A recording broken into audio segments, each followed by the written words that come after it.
नमस्कार, मी प्राची साळुंखे बुलेटिनमध्ये आपलं स्वागत करते आणि बुलेटिनच्या सुरुवातीलाच एक महत्त्वाची बातमी आहे। धनंजय मुंडे यांच्यावर आरोप करणाऱ्या सुरेश धसांनी धनंजय मुंडेंची भेट घेतली आणि राज्यातलं राजकारण हे चांगलंच तापलं। मात्र यामागची इनसाइड स्टोरी आता सामच्या हाती लागली आहे। पंकजा मुंडेंना नियंत्रणात ठेवण्यासाठीच भाजपकडून धनंजय मुंडेंचा बचाव केला जात असल्याची माहिती सूत्रांनी दिली आहे। बीडमधून धनंजय मुंडे यांचा पत्ता साफ झाला तर पंकजा मुंडेंचा रस्ता मोकळा होऊ शकतो। त्यामुळेच धनंजय मुंडेंना वाचवण्यासाठी भाजपच्या नेतृत्वाने वेगळे पत्ते फेकले असल्याची चर्चा आता सुरू झाली आहे। भाजप आमदार सुरेश धस आणि धनंजय मुंडेंच्या भेटीची बातमी प्रदेशाध्यक्ष चंद्रशेखर बावनकुळे यांनी दिली होती। त्यामुळे धनंजय मुंडेंना पाठिंबा देण्यामागे भाजप नेतृत्वाच्या पडद्या आडून तर हालचाली सुरू नाहीत ना, याच्या चर्चा देखील सुरू झाल्यात।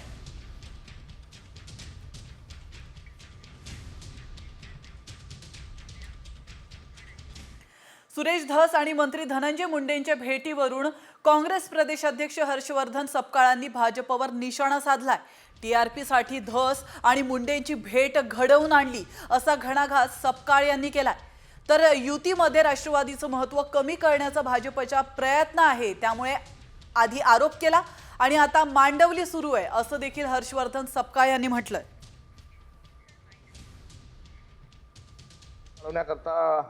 केलेला हे सगळं प्रकरण होतं। राष्ट्रवादी काँग्रेसला महत्त्व कमी करण्याकरता भाजपच्या मुख्यमंत्र्यांनी दसांना दिलेली ही सूचना होती। आगा आगा आगा आगा, बंदूक बंदूक बंदूक, रेती रेती, टिप्पर टिप्पर, असे सगळे शब्द रांगड्या भाषेमध्ये ही मांडल्या जात होती। आता हे सगळे शब्द मागे पडले आणि आता मांडोली मांडोली मांडोली या शब्दाची गुंज या प्रकरणातून आपल्याला ऐकू येत आहे। वळतो पुढच्या महत्त्वाच्या बातमीकडे। कृष्णा आंधळेला तात्काळ अटक करून फासावर लटकवा अशी मागणी संतोष देशमुखांच्या भावानं केली आहे। संतोष देशमुखांचे मारेकरी फासावर लटकतील तेव्हाच आमचं समाधान होईल असं देखील धनंजय देशमुख यांनी म्हटलंय। मसाजोगचे ग्रामस्थही आता उद्या महत्त्वाची बैठक घेणार आहेत।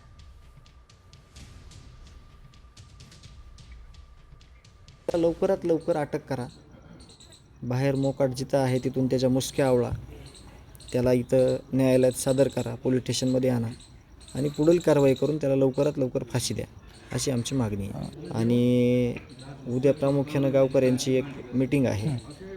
त्या मीटिंगमध्ये ज्या काही अडचणी आहेत, जे काही उणीवा आहेत, यावर सविस्तर चर्चा होईल आणि त्या मागण्या आम्ही संबंधित अधिकाऱ्यांच्या पुढे मांडू। तर आपण पाहतोय सरपंच हत्या प्रकरणातील फरार आरोपी कृष्णा आंधळे विरोधात कारवाईचा फास आता आवळण्यात आलाय। बीड कोर्टानं कृष्णा आंधळेची संपत्ती जप्त करण्याचे आदेश दिलेत। कृष्णाच्या नावावर 5 वाहनं, धारूर केजमध्ये बँक खाती आहेत। संतोष देशमुख यांची 9 डिसेंबर 2024 रोजी हत्या झाल्याचं आपण पाहिलं होतं। तेव्हापासूनच कृष्णा आंधळे हा फरार आहे।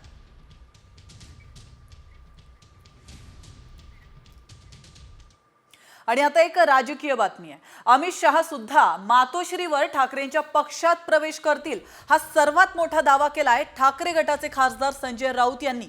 दोन तास फक्त ईडी आमच्या हातात द्या, अमित शहा मातोश्रीवर येऊन प्रवेश करतील तर बावनकुळेंपासून सर्वच जण तुम्हाला कलानगरच्या दारात दिसतील असा हल्लाबोल देखील संजय राऊत यांनी केलाय। कसलं ऑपरेशन टायगर? आज सत्ता आहे म्हणून ऑपरेशन हो, उद्या सत्ता नसेल तेव्हा यांचं अख्खं दुकान खाली होईल, रिकामं होईल। मी मागे म्हणालो 1-2 तास आमच्या हातामध्ये ईडी आणि सीबीआय द्या, अमित शहा सुद्धा आमच्या पक्षामध्ये प्रवेश करते। 2 तास ईडी आमच्या हातात द्या, अमित शहा मातोश्रीवरती येऊन शिवसेनेमध्ये प्रवेश केल्याशिवाय राहणार नाहीत।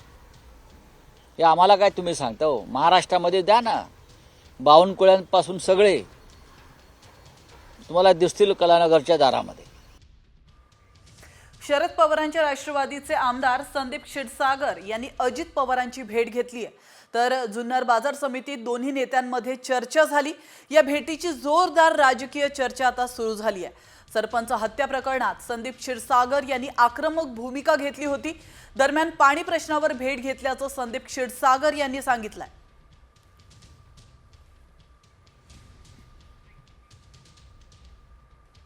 बीड नगरपालिकेची लोकसंख्या आहे 3 लाख।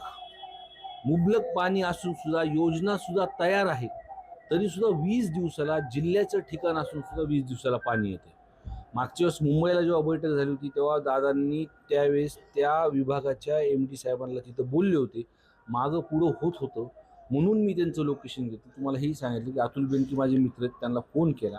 ते म्हणले आमच्या इकडे कार्यक्रम आहे कोर्टचा आणि मार्केट कमिटीमध्ये ते येणार, तिथं भेट होईल म्हणून इथे आलो होतो.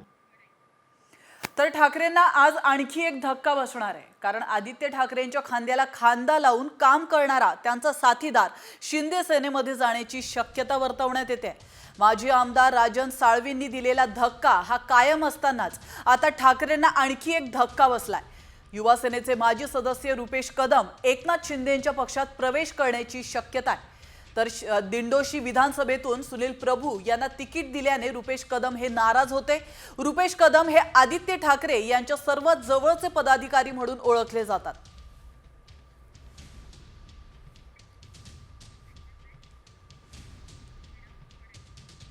लाडक्या बहिणींसाठी आता मोठी बातमी आहे, कारण आता लाडक्या बहिणींना योजनेचा हप्ता प्रत्येक महिन्याच्या 3ऱ्या आठवड्यात देण्यात येणार आहे.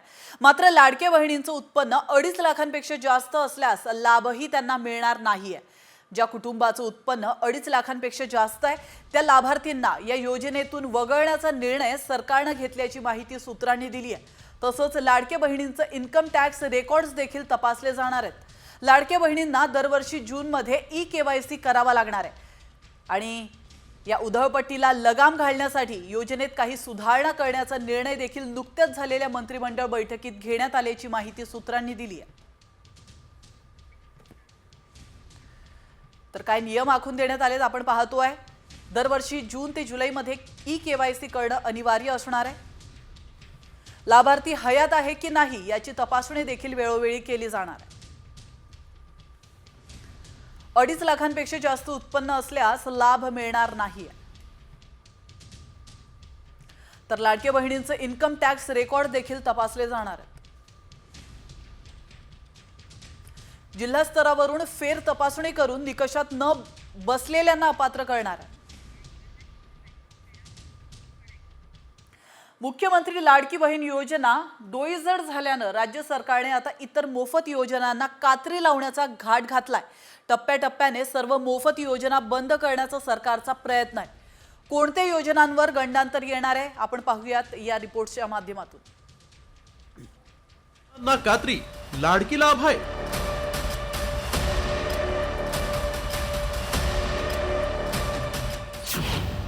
टप्प्याटप्प्यानं मोफत योजना बंद करणार. सरकारचं 1 लाख कोटींच्या बचतीचं ध्येय.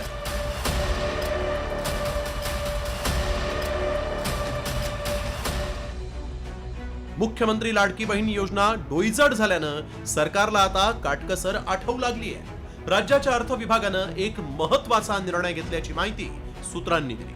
जवळपास 1 लाख कोटींच्या बचतीचं ध्येय अर्थ विभागानं डोळ्यासमोर ठेवलंय आणि त्यासाठी सध्या सुरू असलेल्या मोफत योजनांचा आढावा घेऊन त्यांना टप्प्याटप्प्यानं कात्री लावण्याचं लक्ष अर्थमंत्री अजित पवारांनी ठेवल्याची माहिती सूत्रांनी दिली. राज्याची डबघाईला आलेली आर्थिक स्थिती आणि डोक्यावर असलेलं लाखभर कोटींचं कर्ज यातून सावरण्यासाठी हा निर्णय घेण्यात आल्याचं समजतंय. मात्र महायुतीचं सरकार पुन्हा सत्तेत आणण्यात लाडकी बहीण योजनेचा सिंहाचा वाटा असल्यानं ही योजना बंद होणार नाही, फक्त निकषांनुसार लाभ दिला जाणार आहे. शिवभोजन, आनंदाचा शिधा, मुख्यमंत्री शिष्यवृत्ती, पिंक रिक्षा, मागेल त्याला सोलार पॅनल, शेतीसाठी मोफत वीज. तब्बल 2.5 कोटींच्या घरात लाडकीच्या लाभार्थ्यांची संख्या आहे. त्यामुळे सरकारनं आता बोगस लाभार्थ्यांकडे आपला मोर्चा वळवलाय. त्याशिवाय 2-2 सरकारी योजनांचा लाभ घेणाऱ्या 5 लाख लाडकींनाही योजनेतून वगळलाय. आता मवियाच्या सत्ता काळात लोकप्रिय ठरलेली शिवभोजन योजना आणि आनंदाचा शिधा योजना बंद करून पैसे वाचवण्याचा सरकारचा विचार असल्याचं कळत आहे. लाडकीमुळे बिघडलेलं आर्थिक गणित जुळवण्यासाठी आता गरिबांचा घास तर हिरावला जाणारच आहे, मात्र त्यांची दिवाळीही कडू होण्याची शक्यता आहे. ब्युरो रिपोर्ट, साम टीव्ही मराठी. आणि आता एक महत्त्वाची बातमी समोर येते खेड तालुक्यातून. खेड तालुक्यातील आसखेड येथील प्लायवूड गोदामाला मोठी आग लागली आहे. आपण या दृश्यांच्या माध्यमातून पाहू शकतो. डोंगराला लागलेल्या वनव्याची आग थेट प्लायवूडच्या गोदामावर आली आहे आणि या आगीमध्ये प्लायवूडचं गोदाम हे पूर्णपणे जळून खाक झालंय. प्लायवूड गोदामात आगीसह धुराचे लोट सुरू असल्याचं आपण या दृश्यांच्या माध्यमातून पाहू शकतो. तर प्लायवूड गोदामाच्या जवळील घरांना देखील आगीचा धोका आता निर्माण झालाय. तर आपण या दृश्यांच्या माध्यमातून पाहू शकतो. सगळ्यात महत्त्वाची बाब म्हणजे कुठल्याही शॉर्ट सर्किटमुळे ही आग लागलेली नाहीये, तर ही आग वणव्यामुळे लागलेली आहे. खेड तालुक्यातील आसखेडची ही दृश्य आहेत. या ठिकाणी प्लायवूडच्या गोदामाला ही भीषण आग लागली आहे. डोंगराला वणवा लागला होता. या वणव्याची आग थेट प्लायवूडच्या या गोदामापर्यंत पोहोचली आणि या आगीमध्ये हे प्लायवूडचं गोदाम पूर्णपणे जळून खाक झाल्याचं आपण या दृश्यांच्या माध्यमातून पाहू शकतो. तर सगळ्यात महत्त्वाची बाब म्हणजे या प्लायवूडच्या गोदामाच्या जवळ अनेक घरं आहेत. या घरांना देखील या आगीची झळ पोहोचू शकते. या घरांना देखील आग लागण्याची शक्यता वर्तवण्यात येते. आणि आता बातमी समोर येते परळीतून. परळीतील बापू आंधळे हत्या प्रकरणातील फरार आरोपी बबन गीतेची संपत्ती ही जप्त करण्याच्या पोलिसांनी हालचाली सुरू केल्या आहेत. सरपंच बापू आंधळे यांचा 29 जून 2024ला हत्या करण्यात आली होती. बबन गीतेंच्या संपत्तीची माहिती पोलिसांनी गोळा केली आहे. ही संपत्ती जप्त करण्यासाठी पोलीस न्यायालयाकडे अर्ज करणार असल्याची माहिती सूत्रांनी दिली आहे.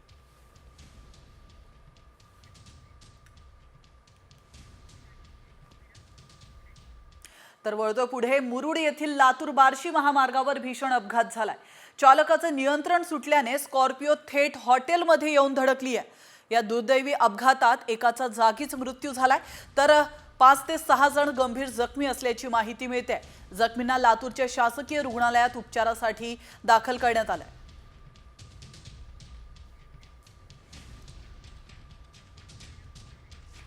आणि आता बातमी समोर येते नवी दिल्लीतून सर्वात मोठी आणि धक्कादायक बातमी आहे. दिल्ली रेल्वे स्टेशनवर झालेल्या चेंगराचेंगरीत 18 जणांचा दुर्दैवी मृत्यू झालाय.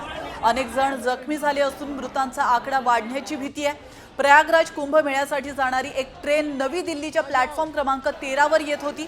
ती ट्रेन पकडण्यासाठी प्रमाणाबाहेरच गर्दी झाल्याने चेंगराचेंगरी झाली आहे. तर गुदमरल्यासारखं होऊन अनेक प्रवासी हे त्या ठिकाणी बेशुद्ध देखील पडलेत. त्यामुळे घटनास्थळी एकच गोंधळ उडाला. पायऱ्यांवर बूट, चप्पल आणि कपडे विखुरलेले स्पष्ट दिसत होते. मृतांमध्ये 9 महिला, 4 मुलं आणि 5 पुरुषांचा समावेश आहे.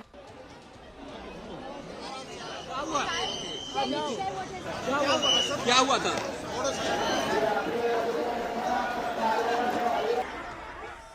भगदड़ हुआ। एक मिनट, आराम से उनसे उनकी मौत हो गई। किसकी मौत हो गई है? आप लोग पता नहीं इतने लोग कहाँ से आ गए और हाँ, सब ओनर देते हुए जा रहे थे। तो रेलवे पुलिस नहीं थी क्या वहाँ पे? पुलिस नहीं थी। कोई पुलिस वाला नहीं था वहाँ पे? आपके हिसाब से लाखों में संख्या। आणि महत्त्वाचं म्हणजे दिल्ली रेल्वे स्टेशनवरच्या या चेंगराचेंगरीचं कारण आता समोर आलंय. रेल्वे कर्मचाऱ्यांनी दर तासाला जनरलची 1500 तिकीटं विकली आहेत. कोणत्याही ट्रेनमध्ये साधारणपणे जनरल बोगीचे 4 कोच असतात. प्रत्येक कोचमध्ये सुमारे 90 ते 100 आसनं असतात.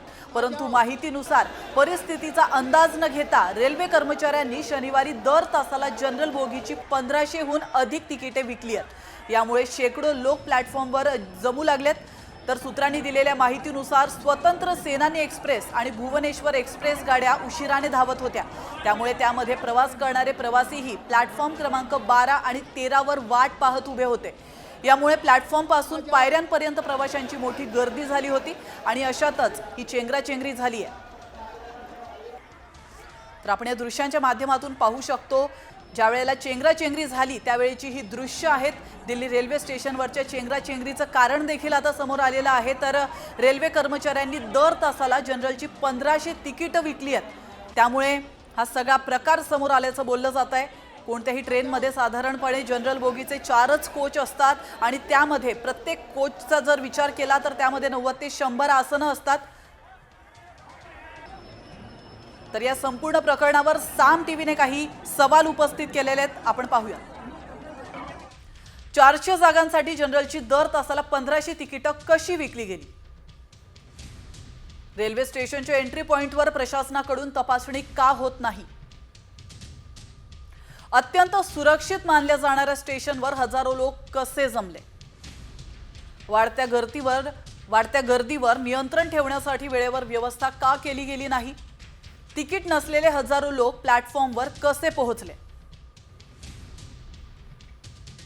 तर हे सवाल आता सामने उपस्थित केलेले आहेत. या प्रश्नांची उत्तरं आता कधी मिळतात हे पाहणं देखील तितकंच महत्त्वाचं आहे.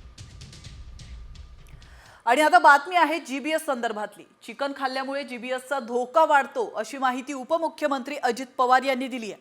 खडकवासला जवळील 13 पैकी 11 हे पोल्ट्री फार्म परिसरातून कोंबड्यांच्या विष्ठेचे नमुने घेण्यात आलेत. या नमुन्यांमधून ही बाब समोर आली आहे. कमी शिजवलेल्या मांसामधून जीबीएस धोका अधिक असल्याचं अजित पवार यांनी स्पष्ट केलं.